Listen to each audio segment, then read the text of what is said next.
want to hear. And then if you scratch the surface a little, it's like, these are not people that are trustworthy.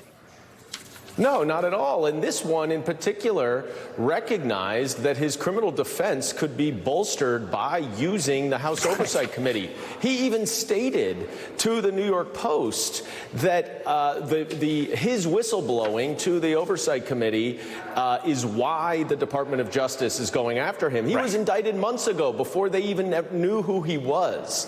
So these whistleblowers recognize that they have a good defense mechanism in the House Republicans who will take any and all information without any corroboration, without any verification, and then just extrapolate beyond all reason. One of the things that you're calling for, this is the letter that you endorsed, is there's this select committee on the CCP now, the Chinese Communist Party, which I have mixed feelings about, just as a side note. But their letter to that committee, letter from Jared Moskowitz, enabling a Chinese-backed Iranian arms supplier and making him a centerpiece of the oversight investigations calls into question whether the CCP has tainted the Oversight Committee in its work. You want that committee to look into the Oversight Committee's use of this guy?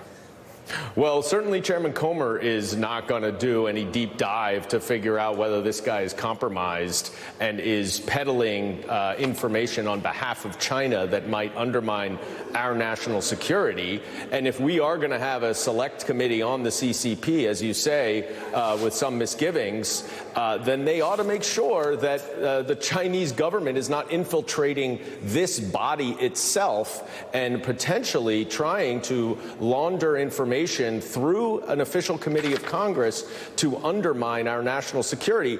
We don't even know the extent of this involvement, China's involvement with this individual. We just know that he's been charged as an unregistered agent advancing the interests of the Chinese government. And that is incredibly dangerous to have as a witness before an official committee.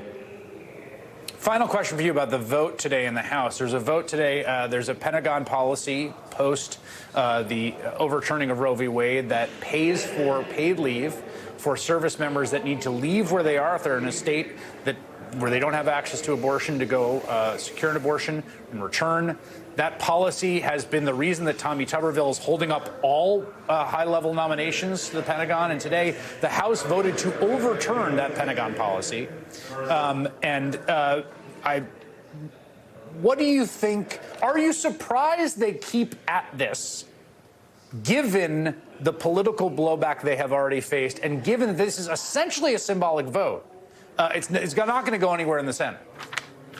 Yeah, it's truly remarkable that they continue their attack on the individual freedoms of Americans, both with this amendment effectively banning any abortion for military service members who have to seek an abortion from a different state, as well as undermining and attacking the LGBTQ community by banning any support for gender-affirming care to allow people to live a life that they want to live. This is the Republican Party attacking our individual freedoms across the board. But I am a little surprised, and I'll tell you, I come from New York, where there are, as you know, because you live there, a number of very close Purple District House seats.